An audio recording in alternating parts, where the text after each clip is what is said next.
ask us to babysit. Bariatric surgery. Stupid TV, everything sucks! I'm Aaron Fawn, and I'm on a trip for life. I believe our future depends powerfully on how well we understand this cosmos, in which we float like a mote of dust in the morning sky. Our society finds itself at a bit of a low today. Our media is failing us, our technology complex is building us a lot of interesting, shiny junk, and we generally need to find a way to rise out of that. Well, I propose that, at least as far as the media goes, I think we can do it ourselves. I think that we can rise out of this valley without any external intervention whatsoever. I think this is something that is well within our means now, because we now have the internet, we have cheap high-definition video cameras that we can carry anywhere with us, and we have audio equipment that's fairly cheap as well. With these three things and a computer that's, a couple years old, you can be a media superstar. You can be somebody who can report on things that are relevant to you and your community, and you can do it on the cheap. And the cheapness is what's important, because the old way of doing things, well, it's sort of like the dinosaurs. It's giant, it eats a lot, and has a tiny brain. The way that we can do it is more like a mammal. We can be mobile. We can move through the brush. We can climb up that hill without anything seeing us. And by the time we get up there, the dinosaurs will already be failing, because there won't be enough for them to eat soon. Building a better future is a lot of trouble, no doubt about that, but we shouldn't underestimate our ability to adapt. Life has its way of surviving even the harshest environments, and we have the benefit of cultural adaptation, something that no other creature on Earth has at its disposal, at least not to the extent that we do. So, how can we get out of this economic morass that we're in? I don't know, but I do know that there are great examples of natural creatures that are able to live within very constrained environmental circumstances. Take the lichen. You see them all over the place. And they're still very, very common, despite the fact that they're very primitive. And they are so common and so successful because they have actually learned how to make the best use of their environment. They can take what little mineral nutrition there is from the rock face and combine it with a little bit of light, a little bit of water, and survive. And in fact, these are the first organisms that will move into any area. But there's a second thing to know about lichens, and that's that it's not just the good use of the stuff that's available in the environment that allows for them to be successful. It's also the fact that they're in cooperation. Because a lichen's not just one creature, it's actually two. It's a fungi and an algae. And they're working together to achieve a mutually beneficial end. I think that if we as a society take stock of what we've already developed and what we've already made and work together to build a better future, then like the lichen, we'll thrive despite the lack of a very rich economic environment. And we'll do it to the envy of the rest of the world. But it will require a level of cooperation and a level of ingenuity that we have not well exhibited in the last 20 or 30 years. So we can do it. We're just going to have to look a little bit to the past in order to build a better future. So, how can we apply these principles of cooperation and making do with what we have to the media? Let's compare the old way with the new way. When you think about a traditional media corporation, what do you think about? I think of the old newspaper newsroom. It's stereotypical. We've seen it in 1,000 movies. And what do you got there? You have an editor. You have a copy editor. You have a set of people that design the front cover. You have a whole host of photographers. You have all these people that are there to deliver you the news.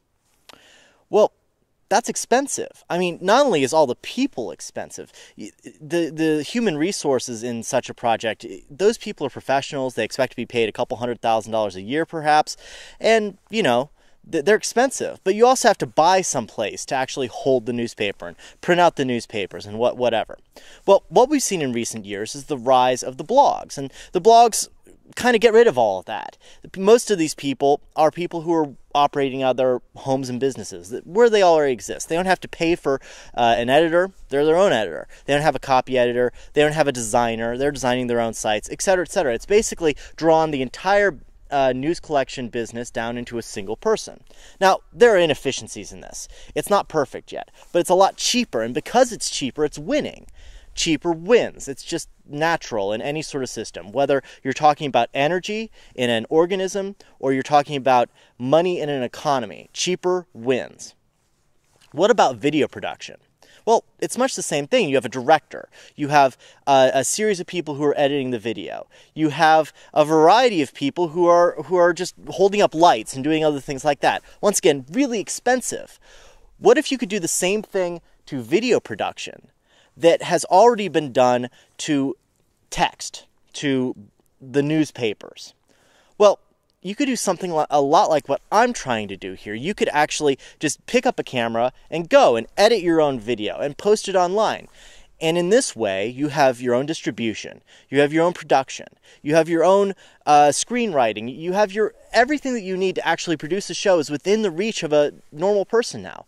And in the same way that blogs have helped sort of open up the minds of many people and kill the sort of centralized control over thought and discourse, in the same way, we can get rid of the stranglehold that major media companies have on video production and actually communicate in this most effective way with one another. But we need to have people who are willing to get up and move. Because unlike a blogger who can just do this from their own homes, if you want to do video production, you have to actually go to where the cool stuff is happening. And that's where there's a bit of difference. Bloggers can operate for free, and I can't. But that doesn't mean that I can't operate for nearly free, at least compared to a traditional television program. So, television production is a very expensive business. In order to produce even a very cheap television show, you need a lot of infrastructure. And as a result, the cheapest television shows cost about $20,000 to $50,000 per episode to produce. That's on average. There may be some that are a bit cheaper. There may be some that are quite a bit more expensive. And these television shows that I'm describing are reality television shows. They're by far the cheapest to produce, and consistent with my theory about efficiency and energy and also in money, they're taking over television. Let me compare my television show and how much my show is costing so far. Now, counting out the basic living expenses and how much it costs to pay my car loan and things like that, my recent episode in Detroit, where I broke some news, by the way, that episode cost roughly $100, meaning that I'm about 200 times cheaper than even the cheapest of television shows that are on TV nowadays. And those television shows are terrible. They don't tell you anything. Well, I'm trying to do something better, and I can do it for a lot cheaper. And that's the key. I think that if we change our methods just a little bit and get rid of all of that production cost that comes with having a band of editors that are editing up the film and having all that talent on scene, and frankly, the reality shows don't have much talent to begin with. That's part of the reason they're so cheap. We could build a new television future where we're talking to each other instead of being talked down to, and where we can actually produce TV that is worthwhile for very little money. And the very little money is key because it means that I need less backing overall. Quite a bit less. You might be surprised. So there's something important that being able to produce a show on just a couple $100 allows me to do. It allows me to have my complete support for the show equal $50,000, $60,000 a year. I can pull a minimum salary for myself, and the rest of it can go into keeping me moving around the country. And that changes things tremendously. Instead of having to go to a bank and pay them interest to, finance my show, instead of having to go to a production house and have them house all my equipment and give me some studio space, instead of having to have agents go out and shop around for people to get me talent and whatnot, I can travel around the country and I can find out information that's good and useful and worthwhile, and I can give it to you on the cheap. And the great thing about this, and the great thing about this concept, is it allows for sort of a micro television show to take hold. Let me explain. Let's say that I went an entirely sponsorship-based route. On my website, you'll find that you can subscribe for $5 a month. It's not much. It's about the cost of going to the coffee shop one day. For you, forget about taking your kids.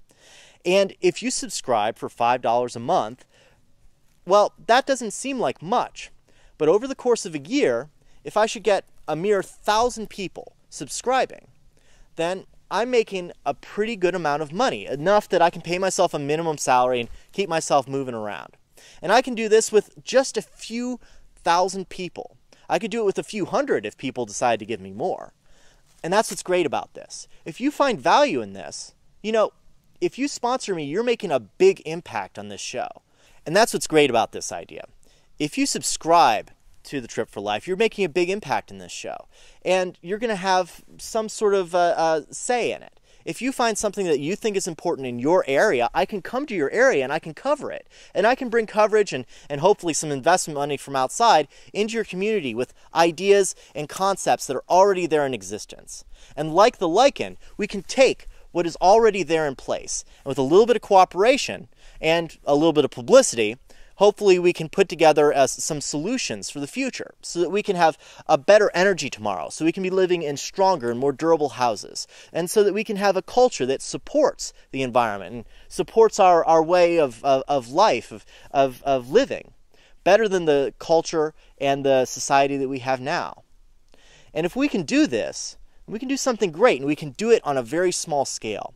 And that's the other great thing. I don't have to be the only television show doing things in this fashion. We can fill up those hundreds of channels, and we can do it cheaper than any of the production that's on the air today. And I tell you what, we can do that and make things that are better than anything that's on the air today. Well, maybe not your procedural shows and your shows that require a lot of actors and stuff. That'll come along in time. I don't have a model for that. But as far as informative programming that's real, actually real, not reality, we can do this.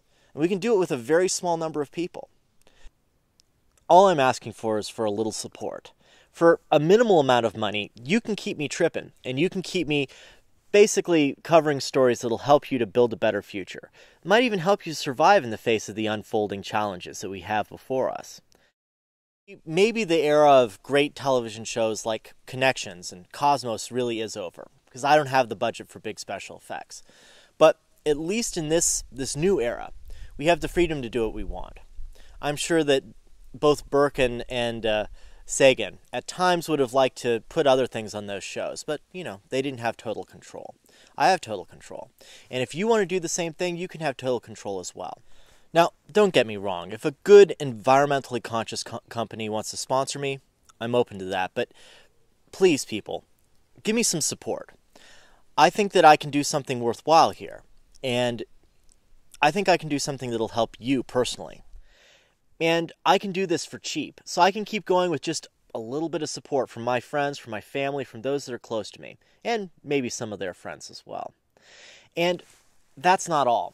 Maybe if this works, if you can help me make this work, we can produce a future where we don't have to be entertained by mindless drivel that's selling us crap. Maybe we can build a future where we're being entertained by useful information and a little bit of humor. Maybe we can build a future where we're talking to each other instead of being talked down to. And that's what I want. That's what I want for my America. I want us to pick up what we have, and I want us to work together to build it into something better. Because you know what? We're the fitter species between the dinosaurs and the mammals. We can move faster. We might be smaller. We might not be as glitzy. We might not be as awesome. But we can survive. We can do that without any help. We can do that without any gifts being showered down from above. We can do it with our meager resources because it's all we need. So come with me, people, on this trip for life and help me to keep moving. And if you do so, maybe we can build a better future. We can build it together. Thank you.